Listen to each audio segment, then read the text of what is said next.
अस्सलाम वालेकुम स्टूडेंट्स, कैसे हैं आप सब लोग। होप सो ठीक ठाक होंगे। और इससे पहले भी सारे लेक्चर्स होप सो आप लोगों ने सुन लिए होंगे। नहीं सुने तो प्लीज़ आप रिव्यू कर लें, सुन लें, आप लोगों का ही फ़ायदा है। बिकॉज़ पेपर में तो सब कुछ ही आना है। मैं आप लोगों से यही कह सकती हूँ कि आप लोग प्लीज़ पढ़ लें। ओके जी, आज हम देखेंगे कि अपनी जो शेयर्ड मेमोरी प्रोग्रामिंग है, लाइक थ्रेड्स, पी थ्रेड्स, लोग आई नो मैंने ऑलरेडी थ्रेड्स के बारे में बता दिया हुआ है। तो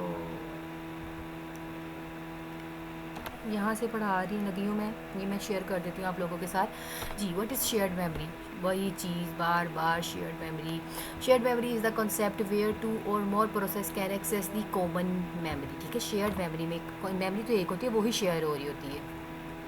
Communication is done via the shared memory where changes made by one process can be viewed by another process। आपकी जो communication होती है वो shared memory में कैसे होती है? जो भी चेंजेस एक प्रोसेस की हो रही होती है वो दूसरे प्रोसेस की बेस पे होती है। ठीक है, तो शेयर्ड मेमोरी में सारे प्रोसेस एक दूसरे के ऊपर डिपेंडेंट होते हैं। बेशक वो अपना अलग-अलग काम कर रहे हैं, लेकिन शेयर्ड मेमोरी तो यूज़ कर रहे हैं ना। Devices exchange information by writing and reading from a pool of shared memory। तो वो जो आप इंफॉर्मेशन एक्सचेंज कर रहे होते हैं, राइट कर रहे होते हैं, रीड कर रहे होते हैं, तो वो आप पूल ऑफ शेयर्ड मेमोरी की फॉर्म में उठा रहे होते हैं। तो यहाँ पे एक फिगर है, जैसे कि शेयर्ड मेमोरी है, डिवाइस 1 है, 2 है, 3 है, सो डिवाइसेस है, लेकिन सब क्या यूज़ कर रहे हैं? शेयर्ड मेमोरी यूज़ कर रहे हैं। तो यहाँ पे शेयर डिवाइस 1 की जगह पे आपके डिफरेंट प्रोसेसर्स भी हो सकते हैं। Shared memory programming In computer science, shared memory is memory that may be simultaneously accessed by multiple programs that intend to provide communication among them or avoid to redundant copies। तो shared memory में ये जो आपकी redundancy होती है वो क्या हो जाती है? reduce हो जाती है, और आप multiple program simultaneously with shared memory एक साथ काम कर रहे होते हैं। Using memory for communication inside a single program such as among multiple threads। ठीक है, आपका एक सिंगल प्रोग्राम्स होता है, उसके अंदर मल्टीपल थ्रेड्स हो रहे होते हैं। जैसे कि ये मैं MS वर्ड है, इसके अंदर मेरे पास कितनी सारी फैसिलिटीज़ हैं। इसके अंदर इंसर्ट के अंदर चलती हूँ तो मैं इंसर्ट के फंक्शंस अप्लाई कर रही हूँ, इंसर्ट्स के थ्रेड्स अप्लाई कर रही हूँ। एक चीज़ एक ही प्रोसेस के अंदर मैं मल्टीपल टास्क काम कर रही हूँ एक साथ, तो वो आपके थ्रेड्स होते हैं। Is also refer to as a shared memory. तो यहाँ पे वो क्या है? Shared memory. एक प्रोसेस है, लेकिन ये सारी चीज़ें उसकी क्या हैं? आपस में शेयर्ड हो रही हैं। ठीक है, रैम तो एक ही है ना, तो रैम के अंदर वर्ड ओपन हो चुका है, तो अब वो इसके अंदर कैसे काम कर रहा है? जो भी इसके डिफरेंट थ्रेड्स कर रहे हैं वो शेयर्ड मेमोरी ले रहे हैं।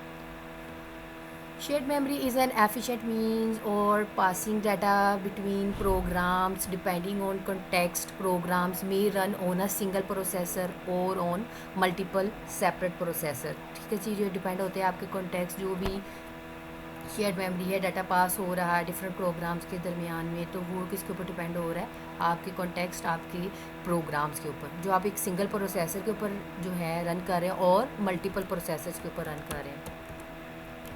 जैसे कि ये देख लें, मेमोरी है, सिस्टम बस और क्रॉस बार स्विच। मतलब कि यहाँ पे सिस्टम बस मतलब एक वायर लगी है, और क्रॉस बार स्विच कोई स्विच डिवाइस लगी है, और डिफरेंट सीपीयूज अटैच है उसके साथ। मतलब कि मल्टीपल प्रोसेसर जो है वो शेयर्ड मेमोरी का कॉन्सेप्ट ले रहे हैं।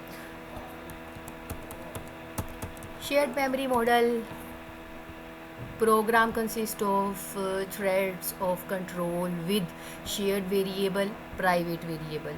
उसके बाद आपके thread communication implicitly by writing and reading shared variable। Threads coordinate by synchronizing on shared variable. तो ये डिफरेंट शेयर्ड वेरिएबल के मॉडल्स हैं। मतलब आप इस फॉर्म में आप अपने थ्रेड्स को कंट्रोल कर सकते हैं। आप अपने प्रोग्राम में जितने भी थ्रेड्स हैं उनको कंट्रोल किया जा सकता है। Threads can be dynamically created and destroyed. Yes, देखें भाई, थ्रेड ऑटोमेटिकली जो है क्रिएट हो जाता है जब आप एक प्रोसेस चलाते हैं। आप देखो, मैं अगर वर्ड को बंद कर देती हूँ तो उसके सारे थ्रेड्स क्लोज हो जाएंगे, बिकॉज मैंने मेन ही क्लोज कर दिया। लेकिन अब मैंने एक थ्रेड है इंसर्ट पिक्चर का किया है, अभी रन टाइम पे मैंने उसको एक्टिव किया, पिक्चर इंसर्ट हो गई, वो थ्रेड ख़त्म हो गया, ऑटोमेटिकली थ्रेड डिस्ट्रॉय हो गया, क्रिएट हुआ, डिस्ट्रॉय हो गया। तो डायनामिकली बेस पे डिपेंड होता है। Other programming models distributed memory, hybrid data, parallel programming model, single thread control, shared address space, etc. तो यहाँ पे फर्स्ट देखें जी, शेयर्ड वेरिएबल और प्राइवेट वेरिएबल है। तो शेयर्ड वेरिएबल और प्राइवेट वेरिएबल में क्या है, शेयर्ड वेरिएबल में क्या होगा, accessible bye everyone in the memory. तो यहाँ पे वो शेयर्ड वेरिएबल हर एक के पास जाएगी उसकी एक्सेस। प्राइवेट वेरिएबल में can only be access by the person who owns them. मैं जिसको स्पेसिफाई कर दूंगी बस वो ही इस वेरिएबल को एक्सेस कर सकेगा, मतलब मैं बाउंड कर दूंगी।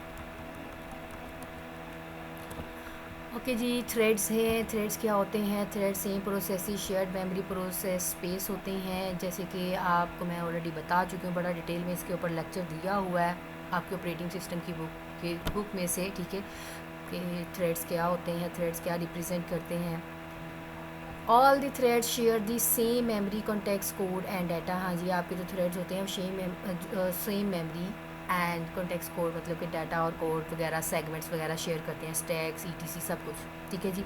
और जो भी मेमोरी प्रोटेक्शन होती है बिटवीन आपके थ्रेड्स की सेम प्रोसेस के अंदर ही हो रही है। अब मैं वही बात है, ये अगर वर्ड का प्रोसेस है तो इसी के थ्रेड्स इसी के अंदर सेफ रहेंगे। अब वो बाहर वाला कोई सेफ नहीं करेगा आगे। Any thread may alter any data item. Each thread has its own registered context including PC, SP and its own stacks. तो ये आपके डिफरेंट स्टैक्स हैं, मतलब आपके रजिस्टर्स की टाइप्स हैं। एडवांटेजेस क्या हैं थ्रेड्स के, threads share common data and do not need to inter process communication. हाँ जी, आईपीसी के ऊपर भी एक लेक्चर जो है वो आपको प्रोवाइड किया जाएगा। Threads can take advantages or multiprocessors.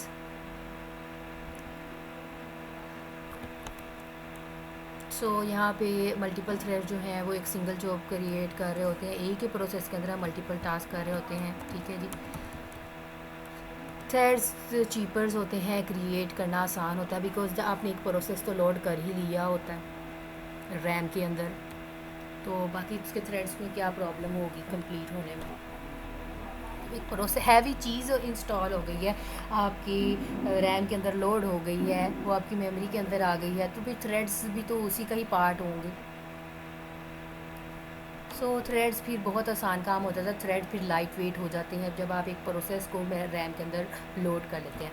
तो हमें इसके लिए अलहदा address space, global data, program code और अलहदा से ऑपरेटिंग सिस्टम रिसोर्सेज की ज़रूरत नहीं होती। तो यहाँ पे कॉन्टेक्स्ट स्विचिंग जो होती है ना वो बहुत फास्ट होती है। कॉन्टेक्स्ट स्विचिंग क्या होती है कि कॉन्टेक्स्ट स्विचिंग ये होती है कि एक प्रोसेस से दूसरे प्रोसेस के अंदर शफल होना, ठीक है, या एक थ्रेड से दूसरे थ्रेड्स के अंदर शफल होना। तो यहाँ पे थ्रेड्स के लिए ये बहुत अच्छी चीज़ है क्योंकि प्रोसेस तो लोड हो ही चुका है रैम के अंदर, मेमोरी के अंदर। Threads can be implemented in 2 ways by the use of library routines, P thread, जैसे कि पी थ्रेड है, आप प्रोसेस थ्रेड्स लाइब्रेरी फॉर्म में जनरेट कर सकते हैं। Independent of operating system manages the single process, the process manages its own thread. तो यहाँ पे देखें आपका ऑपरेटिंग सिस्टम जो है वो एक सिंगल प्रोसेस जनरेट कर रहा है, तो हर एक प्रोसेस का अपना थ्रेड जो है वो मैनेज हो रहा होता है। By adding threads facility to the operating system services are required for creating a new process initially consisting of a single thread. तो यहाँ पे हम जब एक न्यू प्रोसेस क्रिएट कर रहे होते हैं वो ज़्यादा सिंगल थ्रेड होता है। अभी वो कोई काम परफॉर्म नहीं कर रहा, अभी ये देखें कोई भी फंक्शन परफॉर्म नहीं कर रहा, मैं जस्ट इसको रीड कर रही हूँ, ठीक है, ये एक सिंगल थ्रेड की फॉर्म में का। अगर आप न्यू थ्रेड करना चाह रहे, लाइक मैं इसकी डिज़ाइनिंग करना चाह रही हूँ, इसमें इमेज इंसर्ट करना चाह रही हूँ, इसकी एडिटिंग करना चाह रही हूँ, इसमें रेफरेंसेस देना चाह रही हूँ, इसमें मेल मर्ज करना चाह रही हूँ, तो वो आपके डिफरेंट थ्रेड्स चलेंगे। अभी ये सिंगल थ्रेड ही काम कर रहा है इसके अंदर। First approach is simpler and minimises the overhead involve in a context switch between thread since no system call is involve. तो यहाँ पे कोई भी सिस्टम कॉल एक्स्ट्रा से हमें ज़रूरत नहीं होती बिकॉज हमने एक प्रोसेस को लोड कर लिया है। सेकेंड अप्रोच क्या है, over allow one thread in the process to a block itself on input output operation while allowing the other threads और कंटिन्यू एग्जीक्यूटिंग।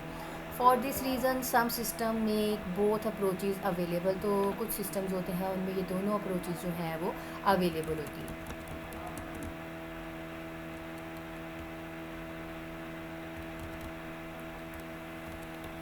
ओके जी स्टूडेंट्स, आप लोगों का ये तक लेक्चर काफ़ी है। आप लोग मैंने इसलिए कम पढ़ा रही हूँ कि आप लोग प्लीज़ पीछे से भी रिवाइज़ कर लें।